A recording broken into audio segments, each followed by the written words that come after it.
Hey, Phobos, sisters, brothers, and others, I'm Jynx. I'm clueless.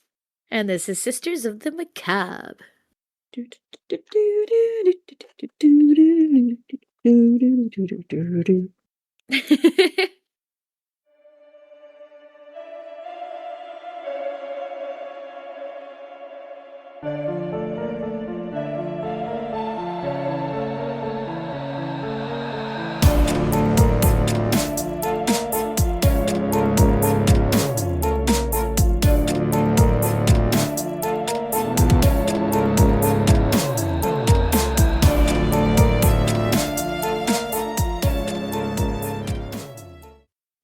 So, what are we gonna talk about today, Q? We are talking about the short life of Michael Leahy. That's the Changeling kids, right? Yup, it is. He was about 4 years old at the time of Oh, his demise. poor thing. Born in 1822, died 1826 on a June morning. Ugh. Let's get into that. Gonna break my heart today, but okay. Yes, child death is always a heartbreaking thing. Right. Child murder is Ugh. a different level. Yeah, I should know. I've done quite a few with child murderers. I was about to say, you what? Mm. No, wait a minute. No, never. I I have never killed a child. Rephrase. Relax. Jesus Christ. I'm glad. You said that right as I was taking a drink of my monster. I was like, wait a minute. Amendment! Amendment! Yeah, no. I've never killed children. I've done a lot of cases with people murdering children. Jeez. It's sad that there's a lot. Yes, it is very sad that there's a lot. Alright, so a lot of this research is done via what I could find online, which is sickeningly lacking. So jack shit. Just about. The Oh story my changes gosh. depending on what source you're looking at, Mm. but Jinx has informed me that she has found a book that she has read that gave maybe a little bit more information, but Jinx, you take it away. Yeah, so I'm gonna let you know it's a fictional set. Like it's a fictional book. It's called The Good People.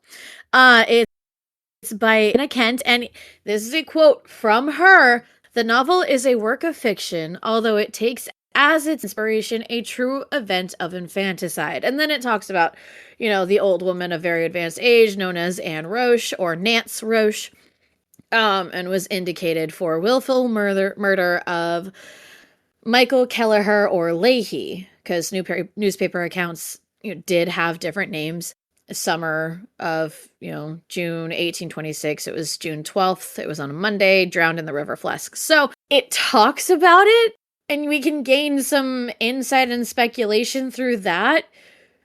But it's only speculation because there's just nothing on this case. Because I was helping kind of look it up a little bit a while back, so I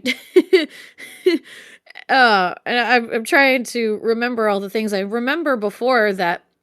The only thing that I could find was Michael Leahy died in 1826, and the culprit of his demise was Anne Roche. Yes. Those are the only two things that remain the same. Yes, we did find a woman named Nora who turned out to be the grandmother, but we really didn't have a whole lot of information. Plus, all of the records, the entire records building actually went up into flames, and I believe was that 1955 or 1855. Either way, I know that a lot of records and anything pertaining to this would have gone up in flames, unfortunately. So there's just not a lot out there. Everything we looked at had the same amount of information, which was maybe 2 paragraphs. So, while this has extensive research from the two of us, A lot of it is coming from speculation and from a new way of looking at things through a fictional work. We are going to start this off with the facts Right. and the only facts that we know, Right. and then we will add speculation and we will deliberate. So, Take it away, Q. the only facts that I have is that Michael Leahy was cared for by his grandmother, born 1822, died 1826. And the grandmother is Nora, or Honora Leahy. Yes. All right. Michael Leahy was unable to speak, walk, or even stand.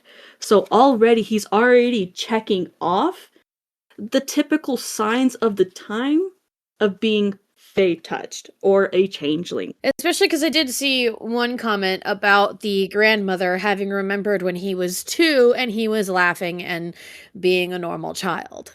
That sounds like regressive autism. That's exactly what that sounds like. I was like, wait a minute. We talked about this. Yes, we've had this conversation before. You've been through it personally, like you know. Yeah, it's just it is sad. Right. And leading up to Michael Leahy's death, a elder woman by the name of Anne Roche, who was known in the community. She was at one point a not a pillar per se, but she did have standing, social standing, because she never called herself a witch. She proclaimed she was a fairy doctor, but because of her traditional knowledge of folklore, of herbs, and supernatural remedies, she was the town witch. She would heal people, but also people were afraid of offending her. Didn't she work with somebody as well? Uh, from my research, she only had an assistant, which was Mary Clifford. Right. And I think Mary Clifford was supposed to be like her aunt or something.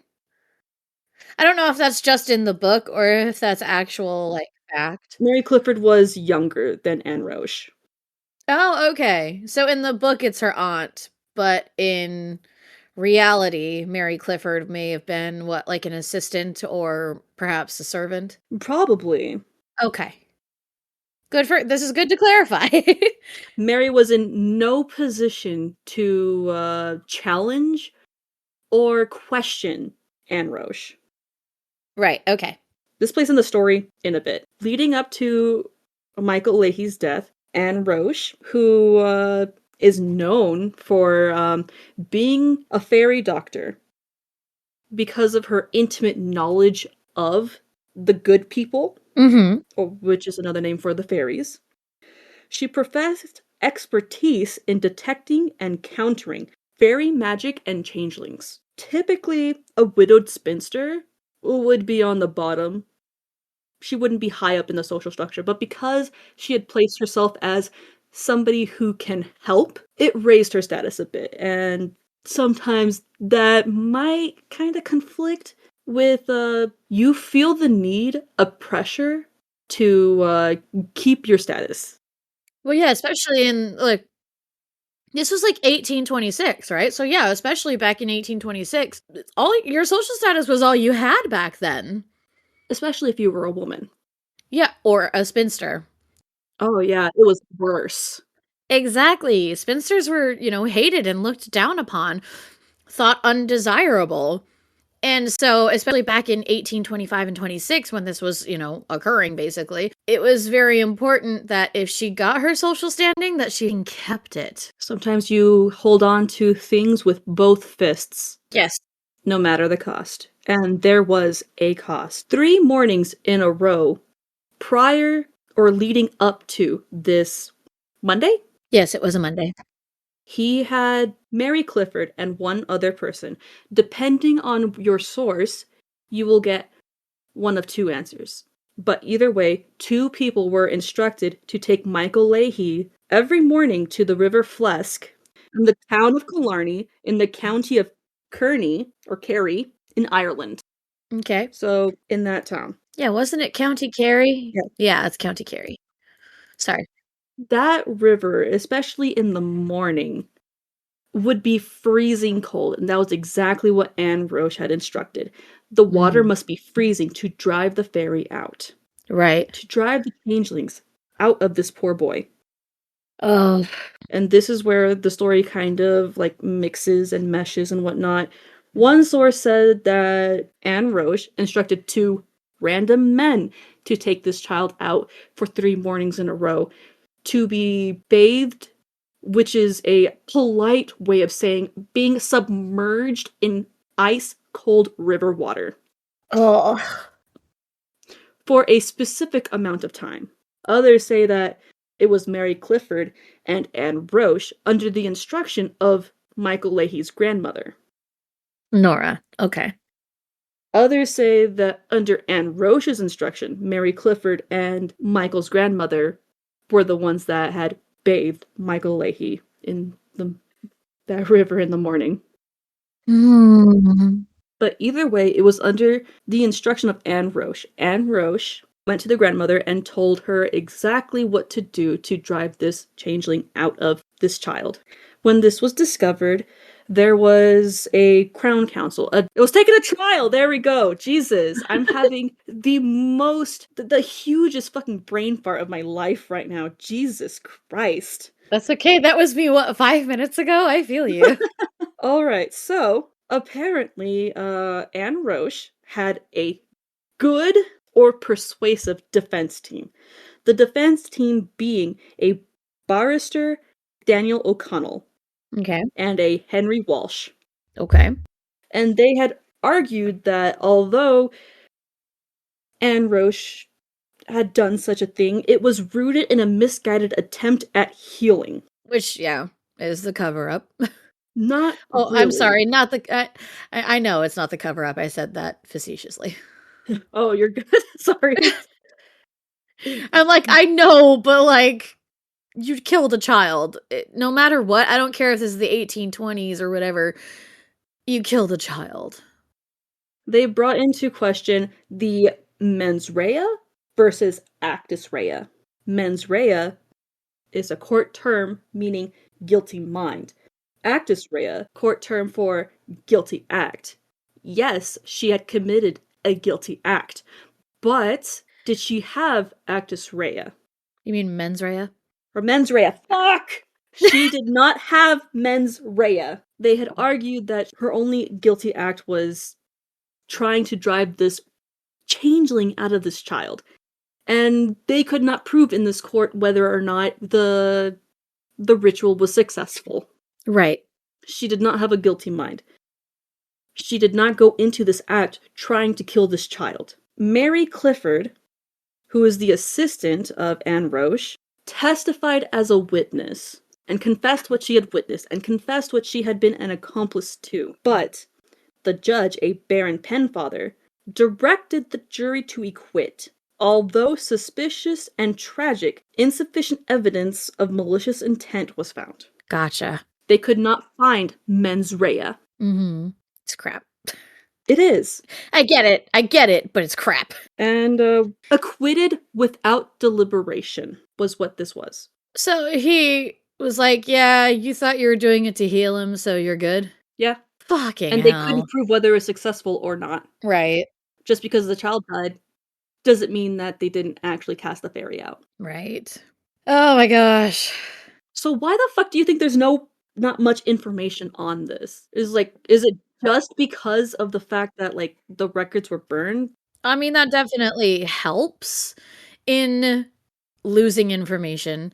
But I also don't think that there was a lot on this because they probably didn't see a lot of importance in the case. And I hate to say that, but realistically, if you look at it, if they straight up said, well, you thought you were doing it to heal somebody, so, you know, fuck it, whatever, you're free to go. That's pretty much what happened. And it sucks.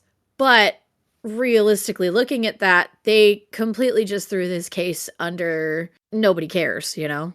They threw the file basically into the trash. 1922 was the fire. I remember I wrote it down. Yes. Okay. So 1922. So it was about 100 years later. I mean, honestly, it seems like there was very little importance placed on this case in general. I think it was because it was a child. Yeah. Well, because infanticide was so often back then. And infant mortality rates. Exactly. Like, I found this thing, a statistic.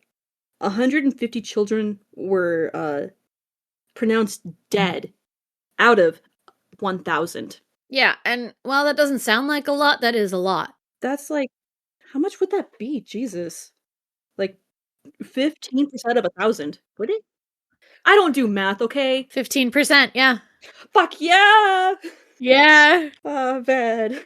It's 15%. So 15% of children were dying. And while that doesn't sound like a lot, you also have to understand back in the 1800s, a lot of people would have 10, 12, 14 children because of that. Yeah. The infant mortality rate was so high. So I mean that's just something that you got to take into consideration is a lot of children were dying back then. And it sucks, you know, a lot of children still die today. Like everybody dies every second of every day. Like that's just it is what it is. But, you know, infant mortality rates, especially back in the 1820s, were really fucking high. So, it didn't matter as much to the community. Children were a dime a dozen. That is bad. And I hate to say that. That's so harsh to say, but like, I'm not wrong. You're not, and that is sad. It's very sad. Children were there to support the family, and if you were Exactly. an unfortunate child that could not walk or talk or stand or even carry anything, then you were a burden, and that's heartbreaking. Right. And then children were often just thrown off into the woods or drowned, or people blamed fairies and, you know, killed people because of it. And I hate it. But I mean, that's the reality that they lived in the 1800s. Children were a dime a dozen. They had a lot of kids because a lot of kids would die. So they just made more. What happened to this kid's parents, man? Jesus, they don't talk about the parents. I don't even know who these No, they fuckers don't. are. Right. And see, like in the book, we are actually told that the mother was named Johanna and she died, leaving her son in the care of her husband Tig. Jesus. Yes, but after a while, he was unable to care for Michael, so Tig left the children, or the child, excuse me, in the care of his maternal grandparents, which would be Honora Leahy. Joanna's mom. So yes, it was Johanna's mother, which is Honora. Oh shit, so this kid could have just been going through stress and trauma of losing his mother and then his father abandoning him. He could have just been Right. like mute.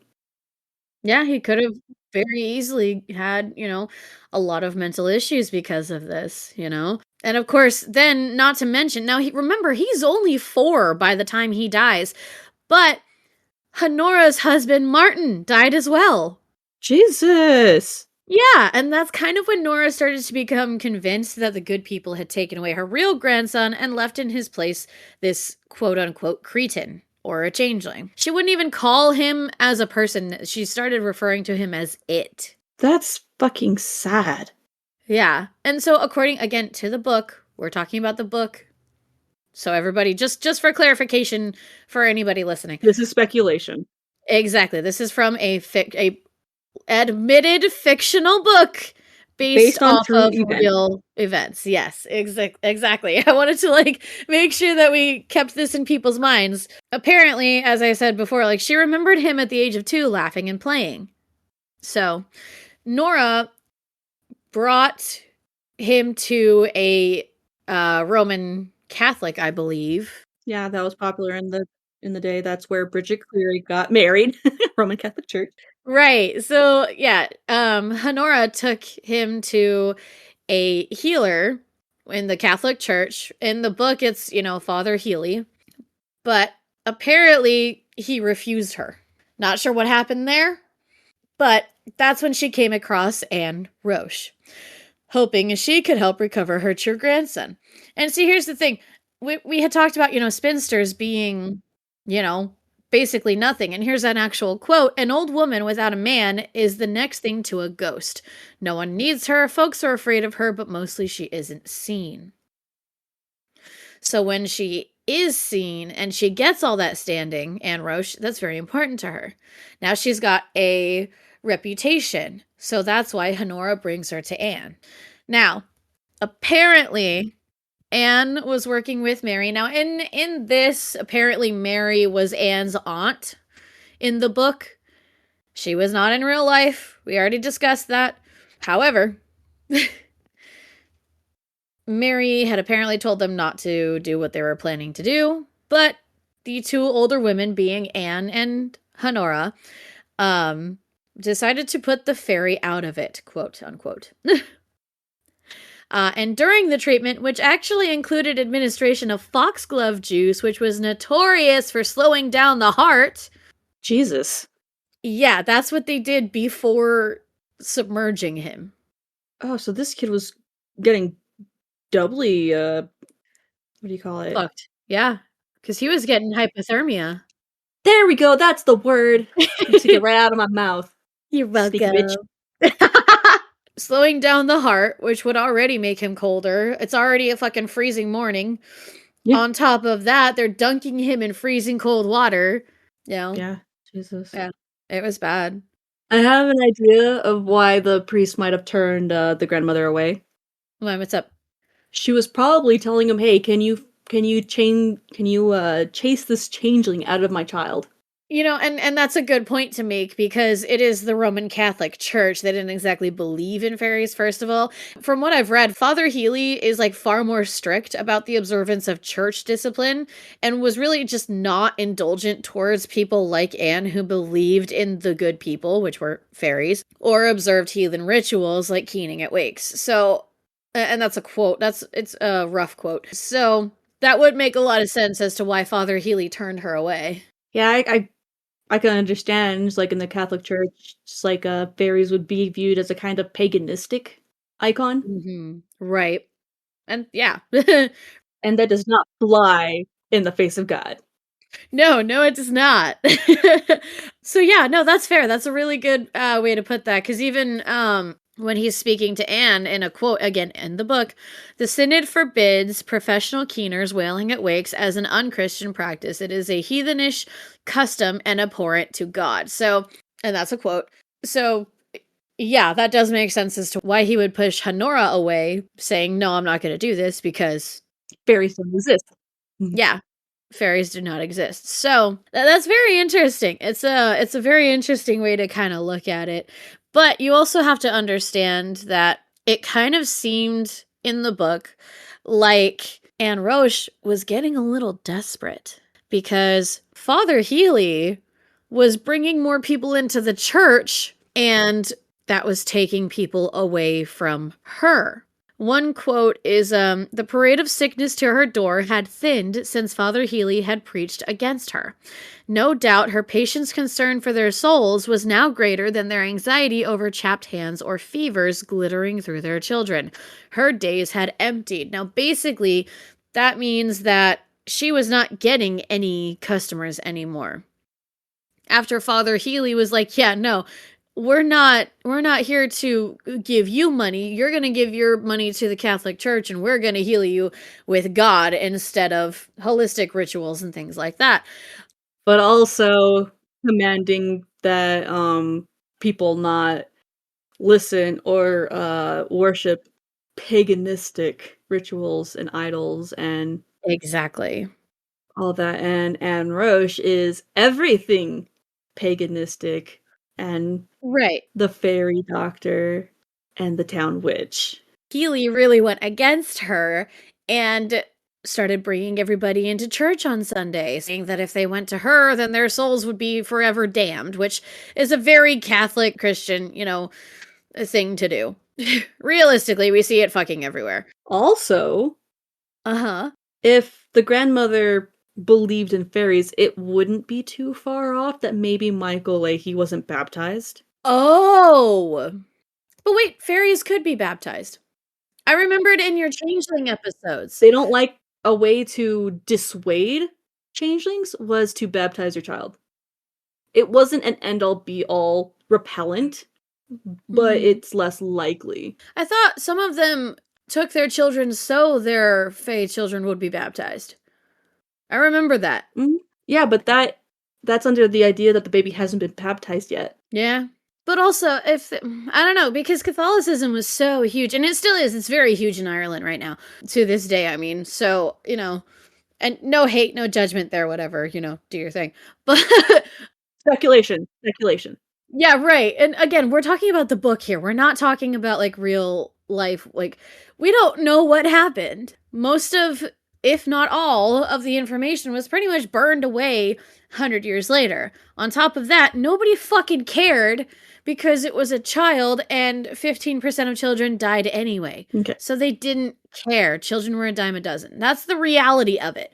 But into speculation, yes, he might not have been baptized. It is common that people that believed in changelings would baptize their children. So that's not a one or the other thing. That's fair. But also you have to understand that was his grandmother, not his mother. Mm-hmm. His mother and father might not have believed in fairies. His father only gave Michael to the grandmother because he couldn't handle the child. He couldn't take care of the child, saw it as a burden, whatever he felt. Tig got rid of Michael. So that might not have been, a thing with the daughter. We don't know. Michael Leahy might not or might have been baptized, but if he was not baptized, that might be another reason why he was turned away. Right. Why would a man of the cloth, who was very strict in the Roman Catholic Church, help an unbaptized child? Right. Well, at that point, he could just baptize them.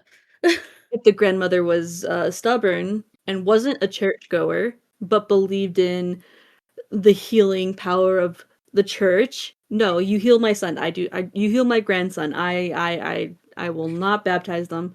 You heal my grandson, or you heal it, or you do away with it. Yeah, you'd get the fairy out of it. Yes, and that'd be a one. He's not baptized. 2, you're refusing to baptize him, which would help your case. Right. 3, you're coming to me about fairies. I don't believe in fairies. I don't believe in you. Right. Like, that's Get the fuck out of my church. ungodly. Yeah, right. It's just like, that's ungodly, don't ask me for that. It could be a factor. I'm not saying that it is most definitely one. It could be. Right. And well, again, we're just speculating at this point, because again, we're talking about a book. Yes. Because we don't know hardly anything about the truth of it. Yes. But, I mean, at this point, it's better than nothing. Right. And no matter what, all we can do is speculate. I mean, you can take logic into it. You can take the times into it. Like how we talked about, the infant mortality rates and how just children were dying all the time. So people were having more children. And, that sucks, but it's a reality. It's a reality of the time. So you take that into account. On top of that, there really just wasn't a lot of information. Plus, another thing that I kind of speculate as to why there wasn't a lot of information on this is because it had to do with a fairy doctor. They did not want anything to do with a fairy doctor that was good. Now, they could have scandalized this to the upteenth degree, but again, children were a dime a dozen. So, they probably published it a little bit to scare people away from the fairy doctor, the witch doctor, all of that, and bring them further into the Catholic Church, which is very common for the times as well. They used all those things as a fear tactic. They still do. Put the fear of God in you. Exactly. So, I mean, realistically, if you look at it, a lot of it makes sense as to why there's just not a lot out there. There's a lot of reasons as to why it's just not a lot of information. And so we have to go and speculate on a book. Because we can only do so much with the logic that we have. Yes, I know the history. I know a lot of shit happened. But that's it, Yeah, it makes sense as to why there's not a lot of information on this. But I don't know. I don't know. I'm going to go off on like 20,000 tangents that I don't need to be on right now.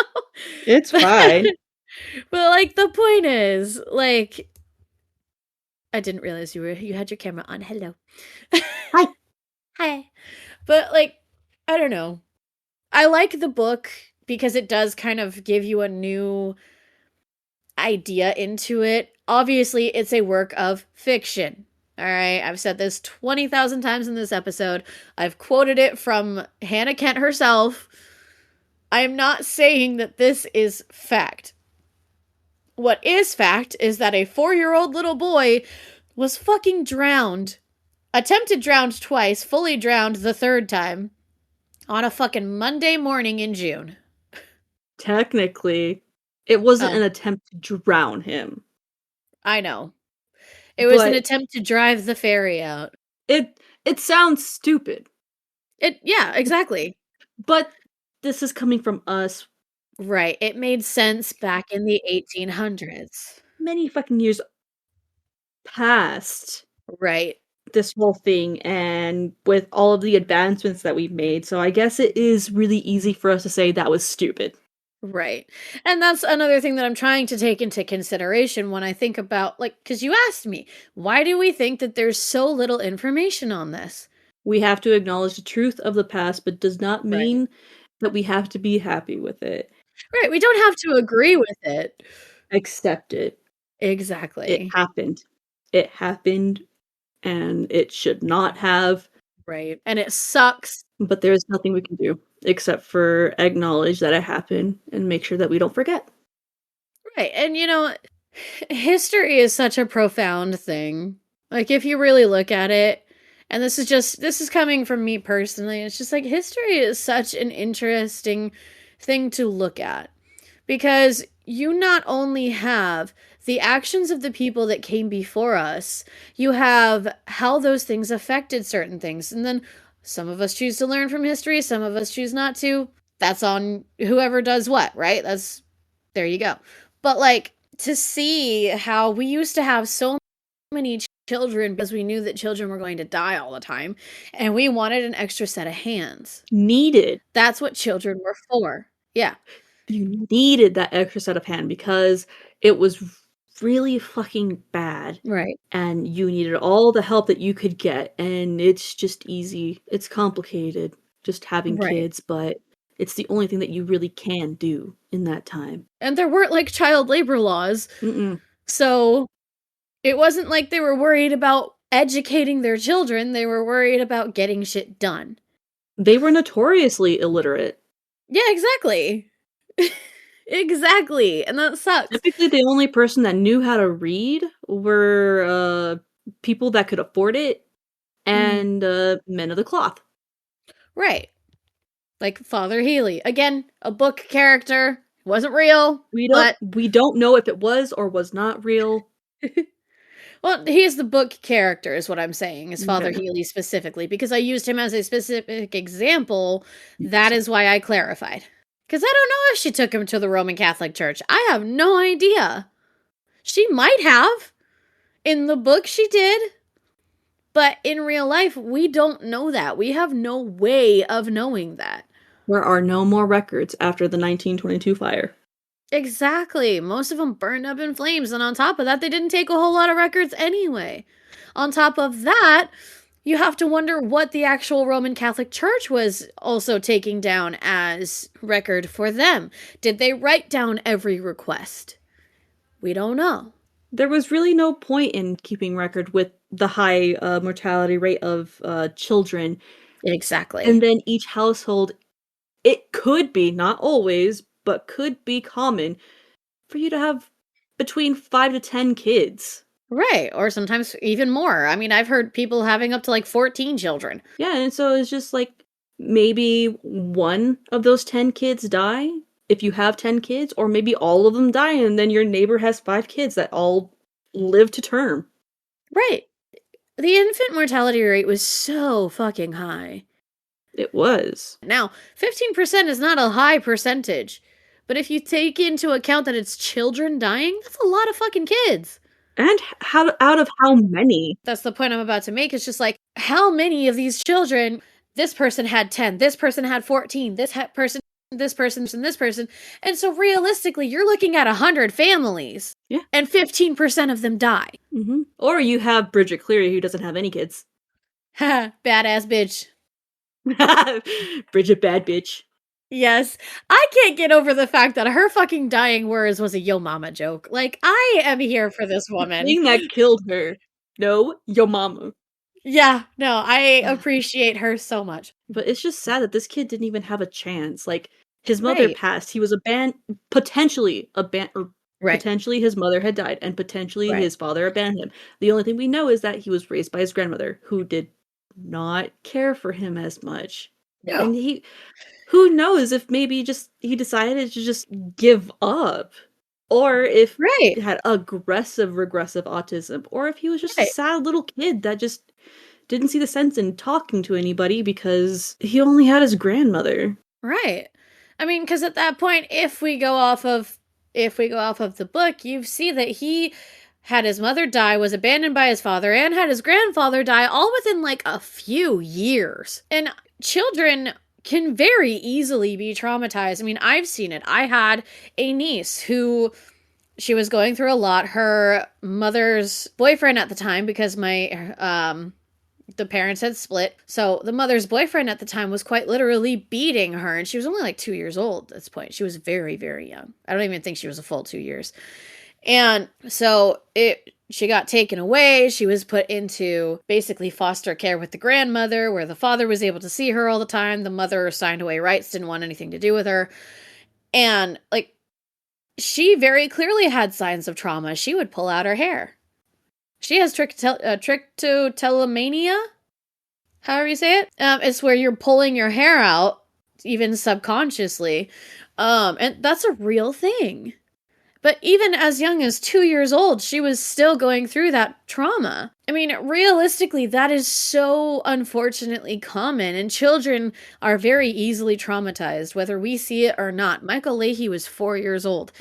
I know that when my kids were four, nieces, I don't have children, but they're my kids. I feel the same way. They're exactly, like, they're very intelligent, and you don't think that because they're so young. But They understand a lot more than yeah, we're willing to admit. exactly. They internalize shit. They see things they might not understand at the moment, but they end up understanding. And they feel things just like we do. But the problem is with children, they don't understand how to deal with it. They weren't given those coping skills. They weren't given the way to understand their feelings. And 90% of the world still doesn't know, right? But the point is, children internalize things and it affects children so much worse. So, all of those losses, if they had happened, we don't know. Regardless of anything, there are two guaranteed losses: Yeah. lost mother and father somehow. We don't know how. We don't know anything like that. Of course, he's going to be a pained child. Had regressive autism that did force him to go from, happy and smiling and proper eye contact and everything. I don't want to say a normal child, because no matter what, an autistic child is still a normal child. Typical child. Yes, thank you. So to go from typical childish behaviors to go to not being able to stand and things like that, that could be trauma, that could be, To atypical. yes, that could be, regressive autism, it could be trauma, it could be a lot of things. The only It thing we could know just is be that him internalizing the way that he exactly. feels. Like, his mother, like, something happened to his parents, and children, they internalize things differently, but it is Right. typically always without help to their own Right. detriment. He probably could have internalized it as him being cursed. No, just imagine, like, if his parents passed, or if Mhm. one passed and the other abandoned him. Imagine just, okay, so my mother It's me, died, yeah, and all the people around me either die or leave. right. It has to be me. I am the common I'm the factor. problem, yeah. And Yeah, people don't understand that kids can pick up on that so easily. too easily. It is Right. very easy for a child without help to blame themselves, and it could be possible that he just decided, I don't want the same from my grandmother, so Right. I'm not going to say anything. I'm not going to move from this spot. Right. Because if she loves me, then she will die or abandon me. Yeah, I mean, there's all kinds of speculations that we can make. I mean, hell, Okay. when I was a kid, I straight up thought that if I hated myself enough for both myself and my mother, that my mother wouldn't have to hate me anymore. Like, kids internalize so much. So, regardless of anything, it sucks that Michael Leahy was abused in this way because that is abuse, straight up. Regardless of the intention behind it, that was abuse and murder. And because he couldn't talk, he couldn't advocate for himself. Exactly. Poor kid. I mean, I know that they're saying it's not an attempted drowning, but that's exactly what it was. It was an attempted drowning, and it was 3 of them. One of them being successful. Yeah. They held him longer than they should have. Yeah. It only takes about 2 minutes to drown, give or take. It takes 3 minutes to suffocate. It takes about 2 minutes to drown, but he's also a child, and this is in the book, so I don't know if this actually happened or not, but if he was actually given foxglove beforehand to make his heart slow down, on top of not being able to breathe as much, because if your heart's slowing down, it's also not pumping oxygen as fast as it needs to be. On top of that, you add that he's probably panicking. You have to add on top of that it's freezing, so he's getting hypothermia. So many things were just adding and adding and adding and making this just a horrible experience. I mean, that sucks. That this little precious 4-year-old baby boy, fairy or not, okay? I don't care. This precious 4-year-old little child went through torture for 3 days until he finally succumbed on the 3rd day. Technically, that would be waterboarding. Yeah. It's torture. Well, kind of. Yeah. It's drowning. It's torture. Yeah. Yeah. Straight up, it is abuse, it's torture, and especially to a 4-year-old child? No. So, yes, a lot of this case that we talked about was speculation. But it's something important to talk about regardless. Did you have anything else to add? No, I think we've done enough. You okay? Yeah, it's just sad. It is. It's heartbreaking. This might be the last one. Mm-hmm. It might be. If I can't find any other cases, then this might be the last one, but if anybody else knows of any other cases that went to trial, then just email us. Mm-hmm. Yeah, I know it's a very heavy subject, and I can help you find some as well if you'd like. These are the only ones that I could find on record. Yeah, that actually went to trial and stuff, yeah. Yeah, and Michael Leahy didn't even have anything, and that's even more heartbreaking. Right, because he deserved so much more than just, hey, you drowned him, but I mean, I guess you were doing it for the right reasons, so we'll let you go. And I feel like he deserves a little bit more than just speculation. Right, and I hate that I can't give that to him, but I mean, this is, 200 plus years later. Yeah. So, I mean, they're really just, unfortunately, and again, it's heartbreaking. There's just not a lot that we can talk about. 200 years, and a couple months. Yeah. 1826? 2026? So, yeah, in a couple months, it would be about 200 years later. Oh, Jesus. At the time of recording. I guess we will sign off here unless there's anything else. Nope. I have done my rant and spiel in honor of Michael Leahy. Yeah. I feel like that is some shit that I had to put cared for by his grandmother. That is some shit. Because he wasn't cared for at all. This child deserved better. So much better. And that is where I will end this. Yeah, no, it's heartbreaking. I say I don't have a heart a lot, but that is heartbreaking. I have too big of a heart. If you want to find us on Facebook, we are Sisters of the Macabre Podcast, and we are also SOTM Podcast page. On Instagram, we are SOTM Podcast 1, and on email, we are Sisters of the Macabre Podcast at gmail.com. If you have any cases you want us to talk about, if you have any eulogies, anything, send us a message, give us a comment, something. I mean, I check this stuff almost daily, so we will most likely see you. But anyway, thank you guys for listening so much, and we love you. Bye! Bye-bye!